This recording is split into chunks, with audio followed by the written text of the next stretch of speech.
Okay guys, today we're going to spend some time talking about snake bites and snake bite kits, so stay tuned.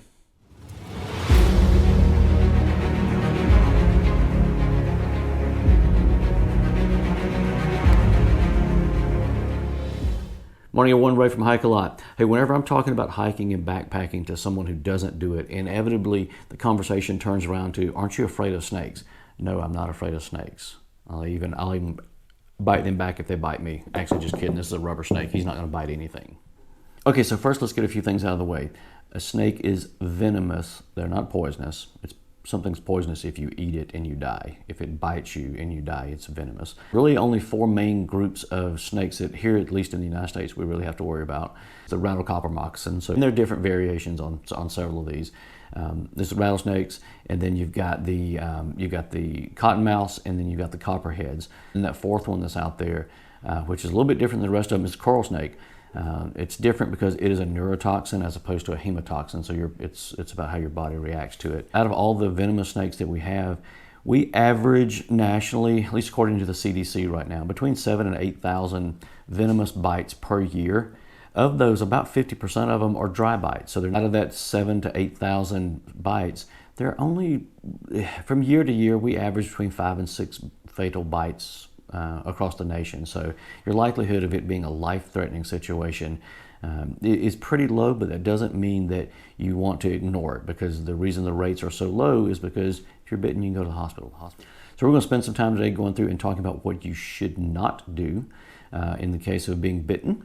And there's a lot of old school remedies that are out there that a lot of people think works.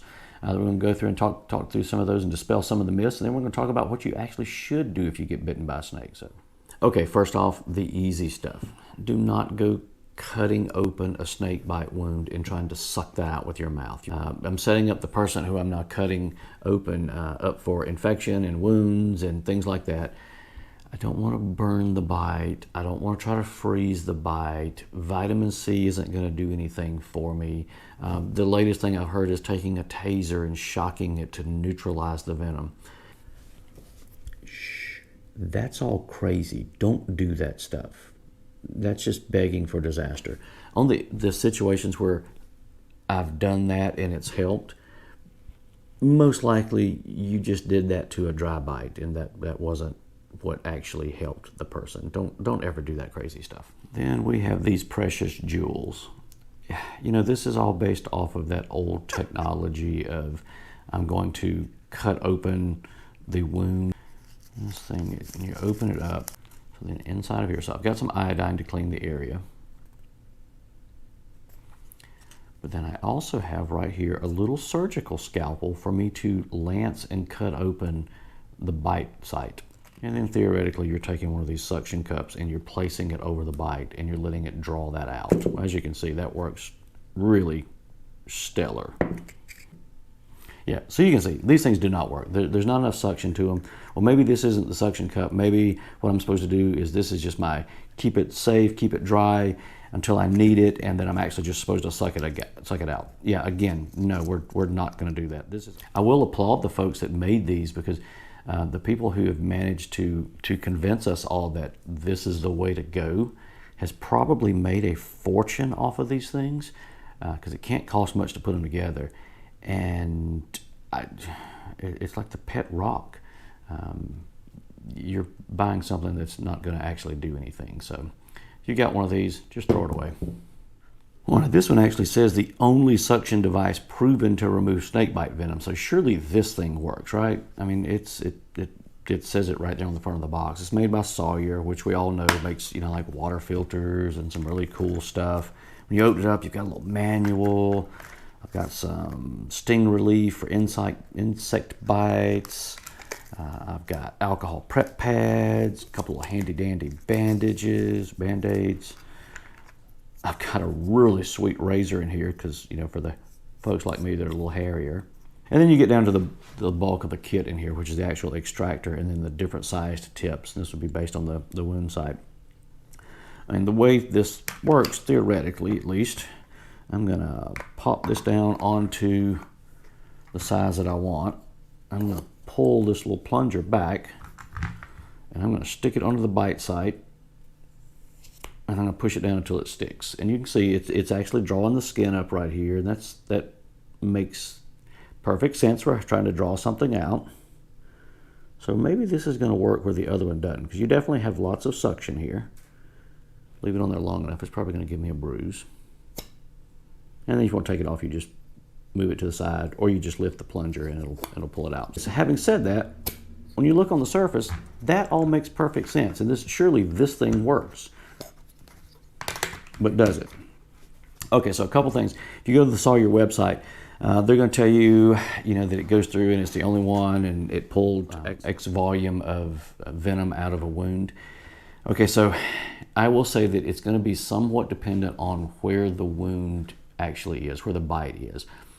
If you read into their fine print, it'll basically tell you if it's in the muscle, it's probably going to be less effective, because when the fangs go in, they kind of have that turn to it, and if it's pushing the venom into that muscle tissue, the venom's going to start to spread pretty quickly, and it's going to start commingling with other tissues in there.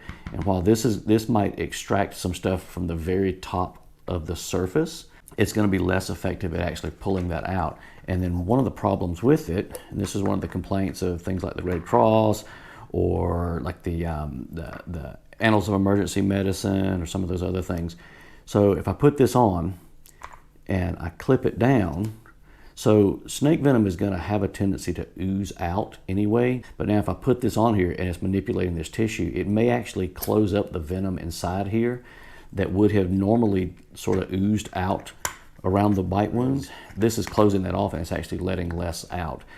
When they went through and did the measurements, yes, it does draw a little bit of stuff out, but most of the stuff at the top, when they measured it, and this is even in Sawyer's documentation, when they measured it, it was 1/10,000th the concentration of the actual rattlesnake venom that went in there. So it was just some of that surface level stuff that was already starting to commingle with other things.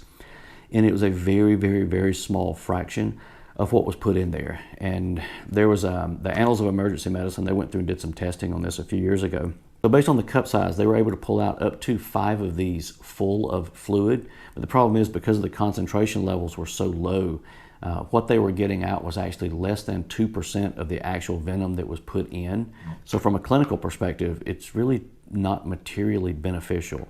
Yes, there's the argument that a little bit is better than nothing. Honestly, if it involves me closing the wound up and not allowing that stuff to ooze out, in which you'd be better off in those cases of letting it ooze out than trying to strip it back out. Even on the Sawyer website, the Sawyer documentation, when you pull this up and start looking at it, they want you to have this on there 3 to 5 minutes from the time the bite happens. So that really kind of implies that you've got to have this either on you or really close at hand whenever the bite happens. Otherwise, it's less effective. Now, not to bag on this too terribly much, these are really good for one thing that I can think of right off the top of my head. If you're in an area that has bot flies, put the little cap on there, you have the larvae, whether it's on your pet or on your own self. Hopefully it's not on yourself. Just go through the exact same process, plunge it out, pop it on, and as I understand it, these things are phenomenal at pulling those little larvae out. So if you don't want to just squeeze them out of your pet, pick up the extractor. Okay, so one of the best things that you can possibly do is learn to identify the snakes. That's going to give you a leg up on treating it and just how urgent these things have to be. Ignore all the wives' tales about, well, if the snake has a triangular head, it's a viper and it's bad, or if it has round eyes, it's good, that type of thing. There are exceptions to all of that. Honestly, the coral snake is a super gorgeous little snake, little soft round head, little round eyes. It looks like he'd be just kind and gentle. That's probably the one I want to get bitten by the least. There are diamond-shaped headed snakes that are perfectly fine. The poor water snake gets mistaken for a cottonmouth all the time. And it's really easy to tell the difference if you know the difference between the two. A lot of times the cottonmouth will have like a black, sort of like a raccoon bandit mask around its eyes, just sort of goes front to back. Whereas like the water snakes usually have like little vertical lines that go up and down the jawline.